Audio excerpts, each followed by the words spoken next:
Hola, buenas tardes, buenos días, buenas noches, buenas para todos. Mucho gusto, me presento, mi nombre es José Milcia de Silva y soy estudiante del programa académico de interpretación para sordos y interpretación para sordos ciegos. Este trabajo que vamos a presentar hoy es un avance de la asignatura de Fundamentos Psicosociolingüísticos 2. El tema de lo que vamos a hablar es un avance de la planificación lingüística en las islas de Providencia y Santa Catalina. Bueno, no siendo más, pues voy a empezar directamente lo que es el detalle. En estas dos islas de Providencia y Santa Catalina representa una necesidad urgente y estratégica para avanzar hacia el reconocimiento de la lengua de señas como parte del patrimonio cultural y no solo cultural, sino también comunicativo de una comunidad que sabemos que ha sido históricamente ignorada no solo por parte de la comunidad sorda, sino también de las islas. La elección de este territorio como objeto de análisis responde, pues, de lo que ya dije, a indicadores de brechas territoriales, condiciones de vulnerabilidad, falta de reconocimiento lingüístico y una profunda invisibilidad institucional. Además de que trabajar con ambas islas de manera conjunta tiene sentido, pues por su estrecha conexión demográfica y social, que están unidos por un puente que ya más de uno lo conocemos, que es el puente de los enamorados. ¿Lo que implica? Pues implica que cualquier dinámica comunicativa que pueda suceder en el territorio A o B impacta directamente entre ambos, ¿sí? Entonces, bueno, ahora dando este contexto pequeño, ya centrándonos en la comunidad sorda, hay datos recogidos por el Instituto Nacional de Sordos, el INSOR, y también de la Federación Nacional de Sordos de Colombia, y también por parte también de la Universidad del Valle y entre otras organizaciones pues que han ido trabajando en la zona después del paso del huracán Lota en el año 2020. Se estima que en el archipiélago de San Andrés, Providencia y Santa Catalina podrían habitar aproximadamente 100.000 personas sordas. Sin embargo, solamente 100 de ellas utilizan la lengua de señas natural, desarrollada con códigos caseros, es decir, el 0,1% de la cantidad total. Esta cifra refleja una profunda desigualdad y evidencia de que la comunicación entre las personas sordas en el territorio surge de la necesidad entre pares sin respaldo institucional ni reconocimiento formal.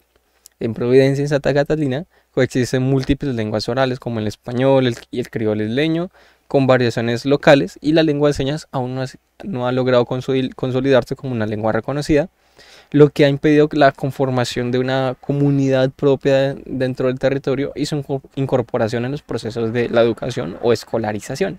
El criole, por ejemplo, es una lengua con características gramaticales, léxicas y cosas particulares de su lengua, derivadas del contacto entre el español, inglés británico y diversas lenguas africanas.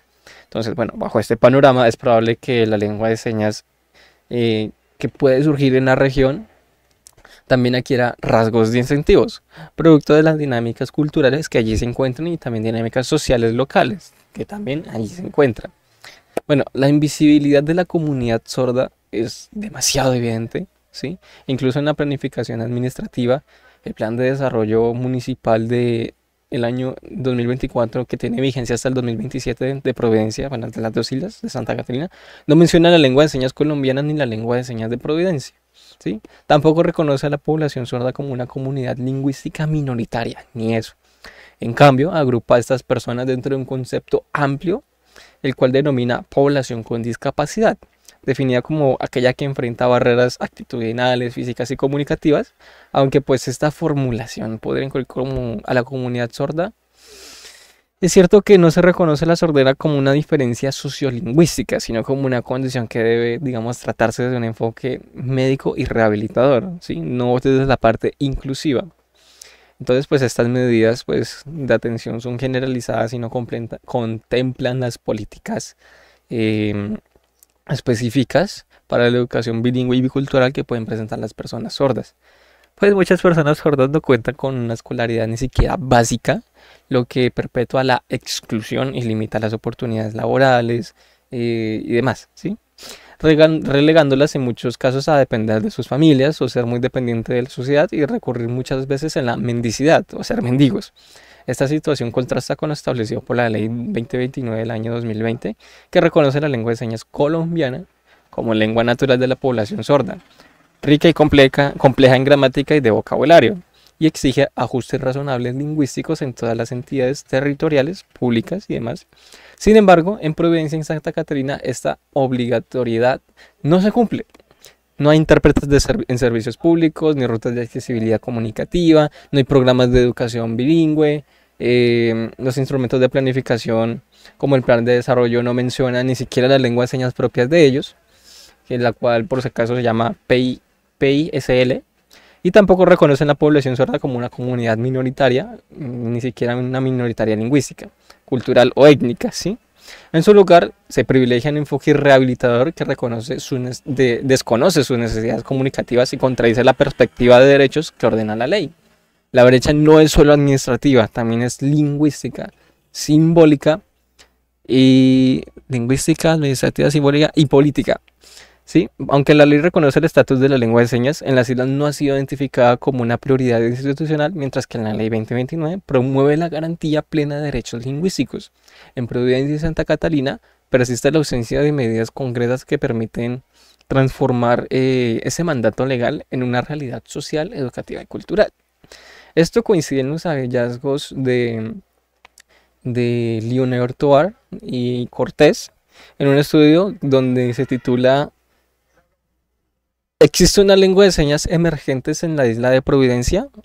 Pues, donde se afirma, sé que no lo dice Santa Catarina, pero donde se afirma que hay presencia de sordos y uso de señas caseras en un entorno inmediato, pero no una lengua de señas emergente ni compartida con el grueso de los oyentes. Las señas caseras predominan en el entorno familiar, lo que equivale a un nivel de planificación micro, ¿sí? Para avanzar se requiere pues una planificación macro que fortalezca a la población como directamente una comunidad sorda, donde intervengan las instancias gubernamentales para darle pues reconocimiento político y lingüístico, empezar a partir desde allí.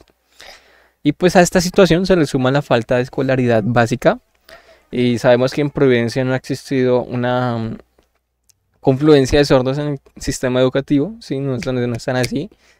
Y las pocas experiencias han sido casos aislados, ¿sí? Muy concretos y específicos.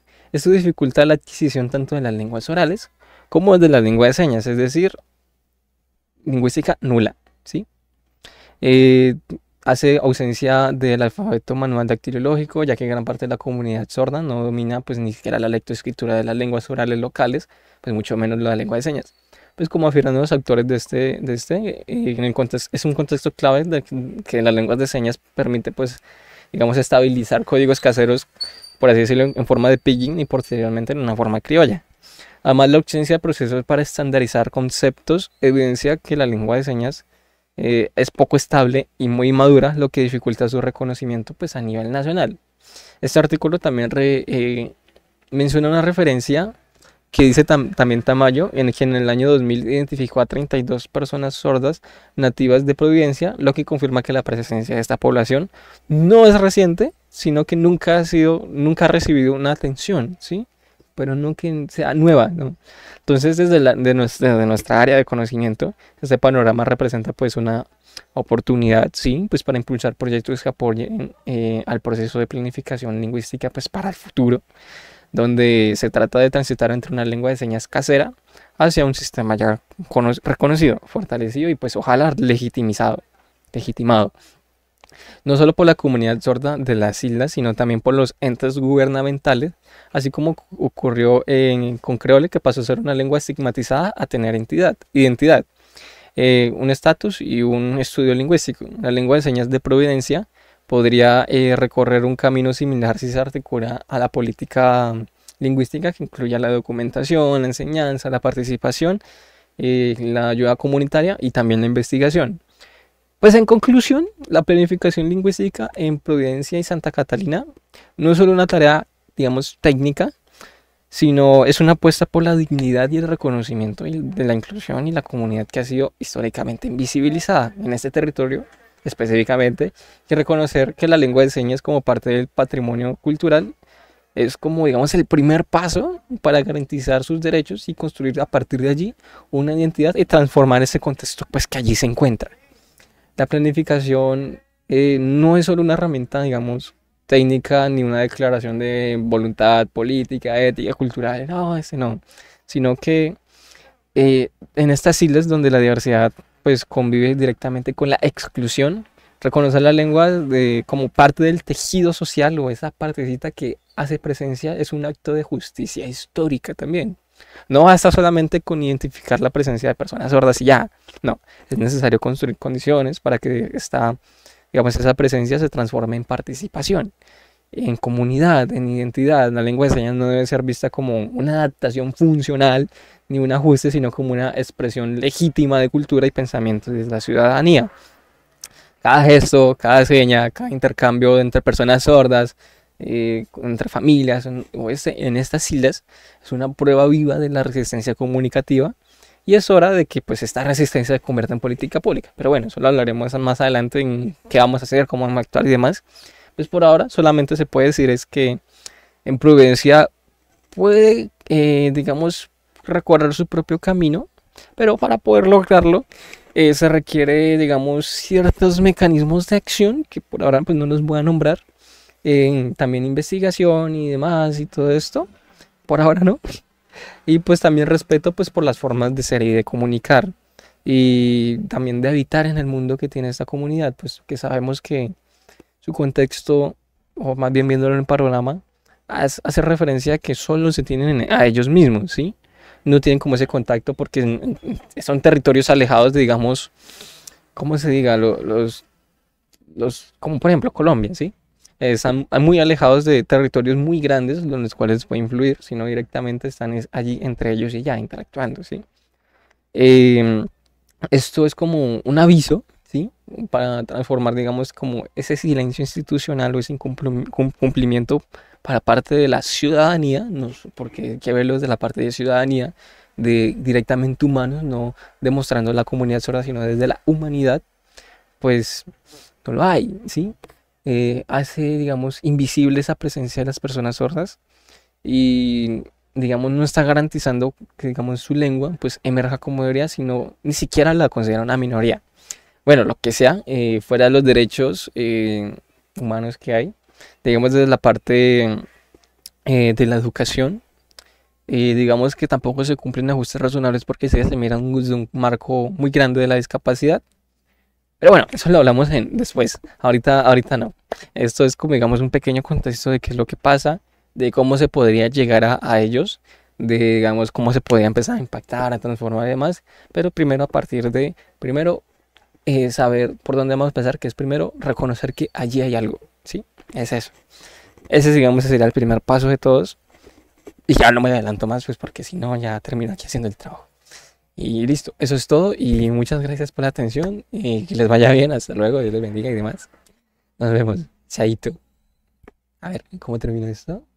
Ya, pim.